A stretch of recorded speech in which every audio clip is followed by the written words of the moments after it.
Hello, আসসালামু আলাইকুম। Welcome to পিঁপড়া একাডেমি। সুপ্রিয় শিক্ষার্থীরা, তোমরা যারা অধীর আগ্রহে অপেক্ষায় ছিলে যে আসলে বর্ডার গার্ড বাংলাদেশের নিয়োগ সার্কুলারটা আসলে কবে প্রকাশিত হবে, তো তোমাদের জন্য মূলত আজকের এই ভিডিওটি। আজকের ভিডিওতে আমি আলোচনা করব বর্ডার গার্ড বাংলাদেশের যে অসামরিক পদের নিয়োগ বিজ্ঞপ্তিটি প্রকাশিত হয়েছে সেটা নিয়ে। এবং শুরুতেই বলে রাখি, তোমাদের আবেদনের শেষ সময় কিন্তু 17ই আগস্ট। তো যারা এখনো আবেদন করো নাই, ঝটপট আবেদনটি করে ফেলো।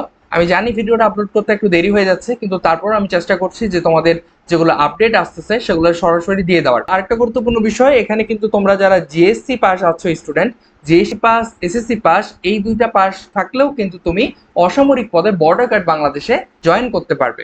সুপ্রিয় শিক্ষার্থীরা, তোমরা দেখতে পাচ্ছ বর্ডার গার্ড বাংলাদেশের অসামরিক পদে নিয়োগের যে সার্কুলারটি সেটা, এবং এই সার্কুলারে আমরা দেখতে পাচ্ছি যে এখানে টোটাল প্রায় 19টির মতো পদে নিয়োগ নিচ্ছে। তো শুরুতেই যদি আমরা দেখি এখানে কোন কোন পদ রয়েছে। ইমাম রয়েছে, এটা ফাজিল পাশে তুমি আবেদন করতে পারবে। পরিবার কল্যাণ পরিদর্শিকা, এটা কিন্তু এসএসসি পাশে তুমি আবেদন করতে পারবে। তারপর রয়েছে কমিউনিকেশন টেকনিশিয়ান ট্রেড 3, এটাতেও কিন্তু তুমি কম্পিউটার বা ইলেকট্রনিক ডিপ্লোমা পাস থাকলে আবেদন করতে পারবে।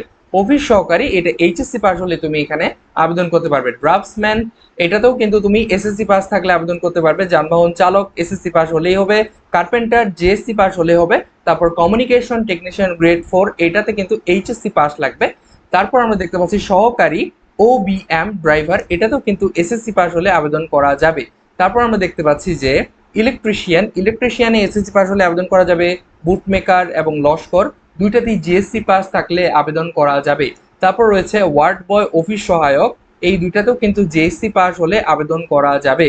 তারপর রয়েছে আয়া এবং 16 নাম্বার আমরা দেখতে পাচ্ছি যে মালি রয়েছে, এই দুইটাতেও কিন্তু জিএসসি পাস হলে তোমরা আবেদন করতে পারবে।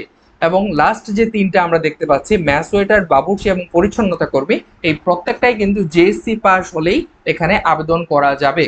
তো এখানে নিয়োগের ক্ষেত্রে তোমার বয়স হতে হবে 18 থেকে 30, এবং বৈবাহিক অবস্থা নির্দিষ্ট বলা নেই, বিবাহিত অবিবাহিত দুটাই চলবে, কোনো সমস্যা নেই।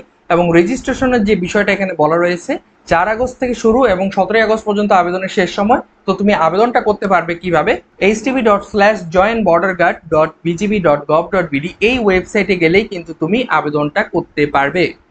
আর হ্যাঁ, আরেকটা বিষয় বলতে চাই, তোমাদের জন্য কিন্তু আমাদের ফ্রি এক্সামের ব্যবস্থা করা হয়েছে। তোমরা যারা বিজিবির পরীক্ষার প্রস্তুতি নিচ্ছ তারা কিন্তু অবশ্যই আমাদের এই ফ্রি মডেল টেস্ট প্রোগ্রামে যুক্ত হতে পারো। এই জন্য আমরা কোনো অ্যাড ফি নিচ্ছি না।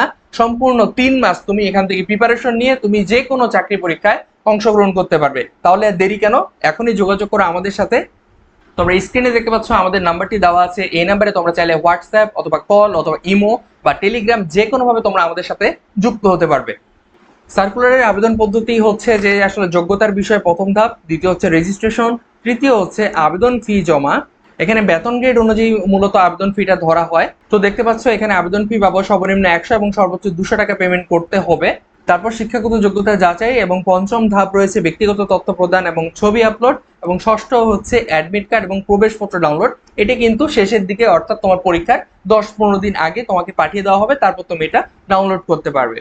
অন্যতম গুরুত্বপূর্ণ বিষয় হচ্ছে ভর্তির সময় যে সকল বিষয়গুলো তোমার খেয়াল রাখতে হবে বা যে সকল তথ্য বা যে সকল কাগজপত্র তোমাকে নিয়ে যেতে হবে, সেগুলো এখানে বলা রয়েছে 9 নম্বরে। তোমরা একটু এটা কাইন্ডলি স্ক্রিনশট তুলে নিবে, তাহলেই বুঝতে পারবে। আর আরেকটা বিষয়, তোমরা যারা এখানে আবেদন করতে চাচ্ছ, তোমরা কিন্তু নিজে বাসায় বসে এটা আবেদন করতে পারবে। তোমরা চাইলে আমাদের কাছ থেকে আবেদনটি করে নিতে পারো, সামান্য মাত্র ফি নিয়ে আমরা কিন্তু তোমাদের আবেদনটা করে দিই। তাহলে দেরি কেন, আবেদন করো এখনই। তো সুপ্রিয় শিক্ষার্থীরা, এই ছিল মূলত আজকের এই ভিডিওটি। আমাদের চ্যানেলে যদি নতুন হয়ে থাকো অবশ্যই চ্যানেলটি সাবস্ক্রাইব করে রাখো। ভিডিওটি ভালো লাগলে শেয়ার করবে অবশ্যই। ধন্যবাদ সবাইকে, সবাই ভালো থাকো, সুস্থ থাকো, আল্লাহ হাফিজ।